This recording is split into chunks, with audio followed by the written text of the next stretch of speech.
महात्मा लेके कुंभ के मेला गुजरे, सब महात्मा कुंभ के मेला गुजारे और तो तक वो लड़की सामने जाकर रोगी।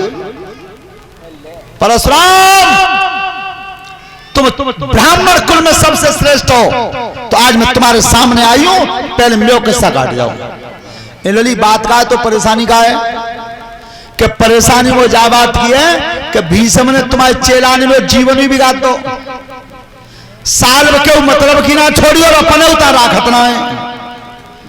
सो परशुराम ने एकदम गर्वते कही, घमंडते कि तू चिंता मत करे बेटा, वो तो चेला है भीष्म, और जब मैं कहूंगा ता मानेगा, चले आ जा मेरे साथ। सो परशुराम ने मेरे महात्मंत्री कही गए, महात्माओं तुमने कदे नहीं रही हो, मैं जब लड़की को मामलों ने बताया हूं पहले, तब चलेंगे बाद में।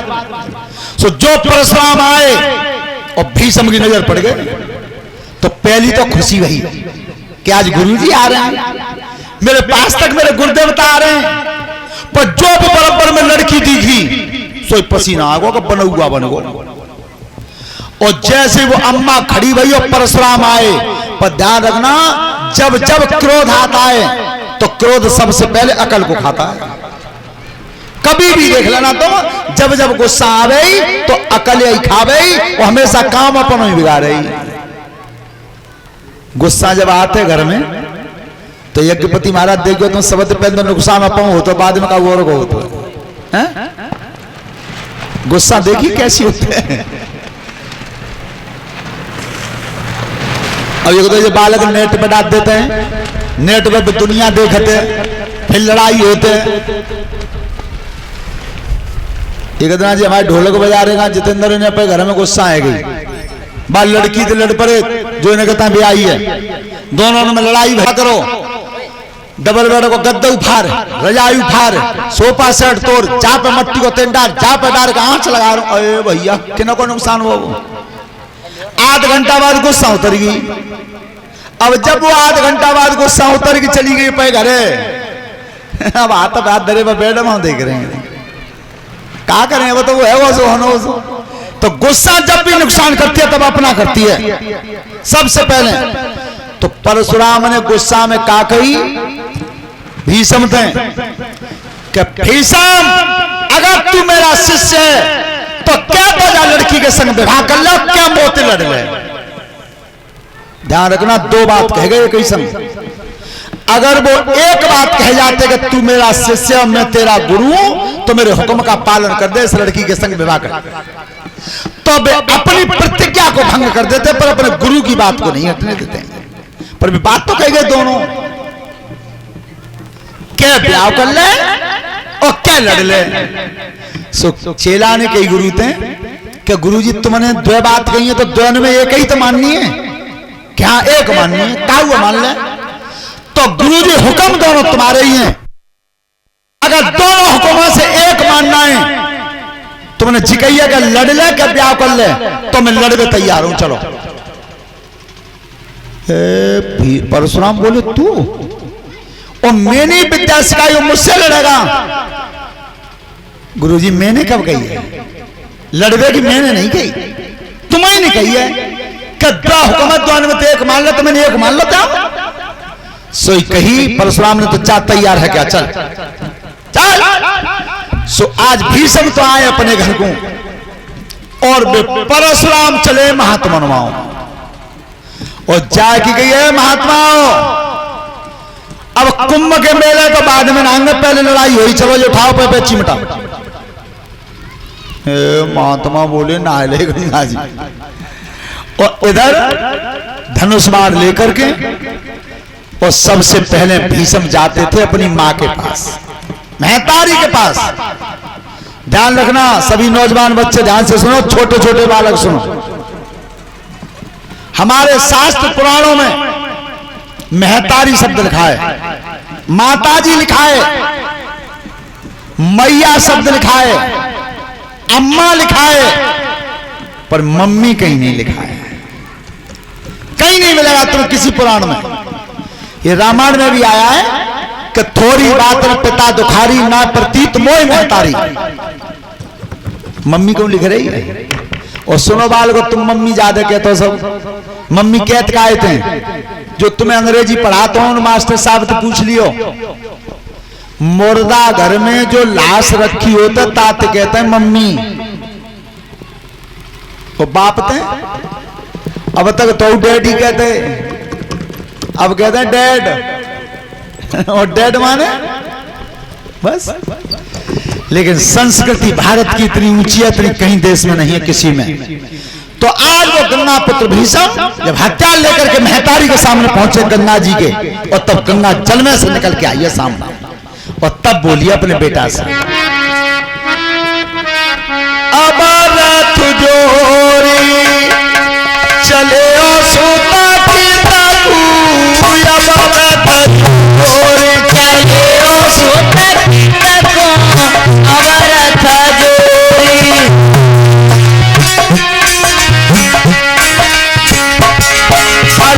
रथ जोरी चले सोता पीता तू, मां पूछती है तू बेटा, मां पूछती है तू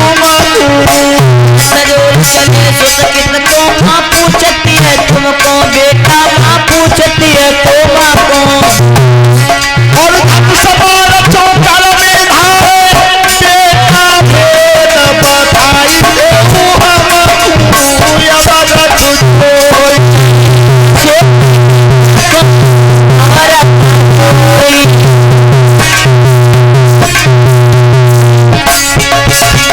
हम जोड़ के भीषम बोले, मां समझाऊं तुम तू देखो, मां समझाऊं तुम जोड़ के भीषम बोले, मां समझाऊं तुमको देखो, मां समझाऊं तुम।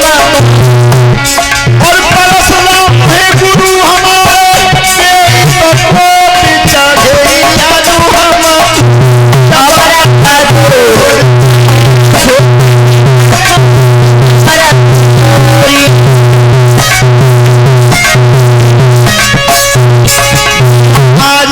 कठिन बात अटकी। अगर मेरे ही गुरु और परशुराम आज मुझसे लड़ने आ रहे हैं, लेकिन तब भी महतारी ने कह दिया कि जा बेटा तेरी विजय। ध्यान रखना, जीवन में महतारी से बड़ा आशीर्वाद आज तक कहीं मिला नहीं, और न किसी देवी देवता में इतना बल है जो महतारी के आशीर्वाद को हटा दे। मैया ने आशीर्वाद दे दिया, जा जीत। जब लड़वे आए तो उधर से तो परशुराम थे और इधर से गंगा पुत्र भीषम थे, और वो लड़की देख रही है लड़ाई दोनों की। सवेरे तो सांझ है गई,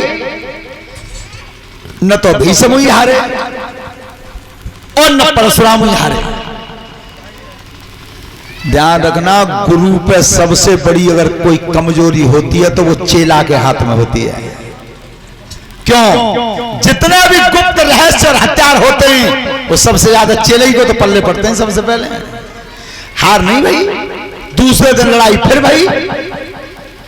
उतने ही बार भीषम चलाते थे और उतने ही परशुराम चलाते थे, सूर मुद गया लेकिन हाथ जीत का उलट गया।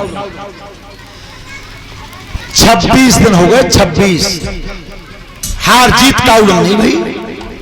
तो देवतन ने विचार करो कि बच्चों गुरु चेला के बीच में लड़ाई है रही है, चलो पंचायती करें, हमें बन जाए। तो जो देवता पंच बन के आए तो सबसे पहले कही परशुराम से कि तुम्हें शोभा दे रही है कि जब बालक है तुमने पढ़ाओ ताई बालक लड़ रहे हो, एजा फंसे दे हो। परशुराम बोले देवताओं 21 बार ये धरती मैंने छत्र विहीन कर दी, तब तो मैंने फंसा ना डालो, और जब बालक के सामने फंसा डाल दी तो बात बन जावे। देवता बोले बात तो सही है, जे बड़े बूढ़े हैं जे गुरु हैं तो चलो चेले ही दिखाई दे। जो भीषम के मान आए पंच, उनकी भीषम अरे जा गुरु ने तुम पढ़ाए और जा गुरु ने विद्या दी है, और बाई गुरु तो लड़ रहे हो, क्या समाज तुम्हें बुराई नहीं देगा? भीषम ने की देवता बिल्कुल गलत कह रहे हो, मैं लड़का रहा हूं, मैं तो अपने गुरु के हुक्म को पालन कर रहा हूं।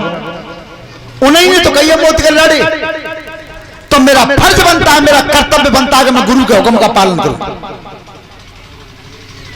देवता बोले पंचायत बनाऊ ना, कर्म तो टोकन नहीं खराब करो। पहले लौट फिर आए, परशुराम तुम्हें ने लड़ने को हुक्म दो है, चेला के तू मोते लड़े और फिर यूं कह रहे हो कि मैं हथियार कैसे डाल दूं, तुम्हें तो कहिए लड़वेगी। परशुराम क्रोध में आगे बोले कि देवता खोपड़ी खराब है, सामने हट जाओ। सुनो, अब तक लड़ाई भैया दिन दिन में, और अब लड़ाई दिन और रात हो ही जाओ कह दियो। इंद्र ने कही काय को टाइम बिगाड़ रहे हो, जो पंचायत कहां बनाऊ, क्या करें कि ऐसो करो। अब की बार ये परशुराम भाई बात है, वो भीषम तो और कहीं चले सोई चल रहे, लौट के आगे फिर जाला। भीषम बोलो देवताओं, क्या गुरुजी बहुत नाराज है, उनने जी कह दिया अब तक लड़ाई दिन दिन में भैया, अब 24 घंटा हो ही रात और दिन। भीषम ने कही बस, तो सुनो, गंगा जी के उधर से अगर जन्म लिया है और परशुराम जैसे गुरु का चेला हूं, तो उनने तो कह दिया 24 घंटा में 6 महीना की कह रहा हूं, दिन और रात लड़ता रहूंगा। जाओ। देवता बोले वो फैसला, ए भैया जो पंचायत बनाऊ ना, चलो चल रहे हैं। अगिन देवता ने कि ऐसा करो इंद्र, अब चल तो रहे ही भैया, पंचायत बने ही तो ना है, पर जब भीषम भाई बात है अब एक बेर और कहीं चलता, परशुराम तो सही चल। जो देवता जा लगाए कहीं परशुराम तो बोलो, तुमने दिन और रात की कही कि 24 घंटा लड़ाई ना बंद होई, क्या कही तो ते चेला ने कह दिया 6 महीना ही। परशुराम बोले कहीं काय किया 6 महीना ही कह दिए। अरे मनु चारो योग तू डोला,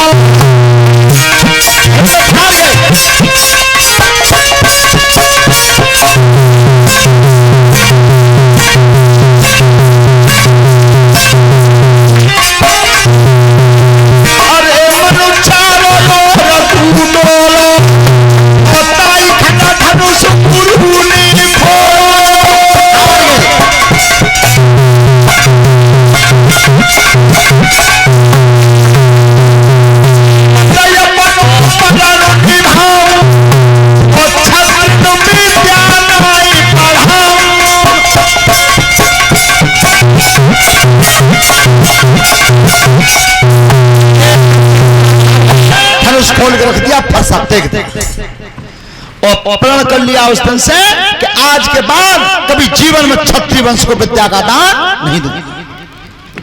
वो लड़की खड़ी जो रहे अम्मा सुबह ने कही कि बाबा बाबा ओ बाबा, परशुराम ने की लली काय को बबे आ रही है बता कि बाबा मैं क्या करूं।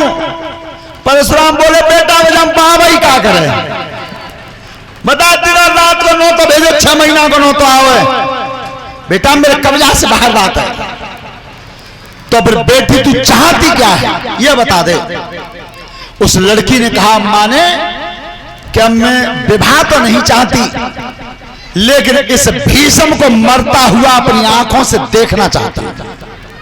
जी जब जब मरे तो मेरे सामने मरे, जब भी मौत आवे। उसी समय कह दिया गुरु ने कि चिंता मत करे बेटी, अब तू तपस्या करना, अपने शरीर को छीन कर देना तपस्या करते करते, और अगले जन्म में जब तू आएगी तो ऐसा कारण बनेगा कि ये भीषम तेरे कारण तेरे सामने ही मारा जाएगा। ये परशुराम कहेगी चले। वही लड़की अम्मा आज शिखंडी बन के आया है, और तब भगवान उस शिखंडी को रथ पे बैठा रहा है, और जैसे वो रथ फिर सामने आया गंगा पुत्र भीषम के, क्या अरे जब बड़े जगत में खबारे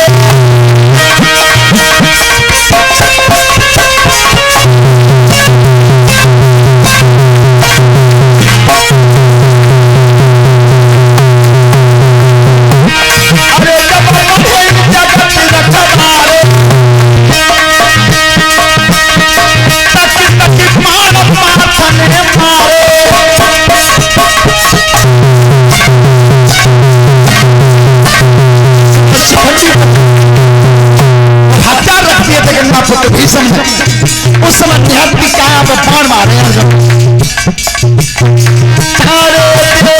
कृष्ण कन्हैया बनाई रही सैया।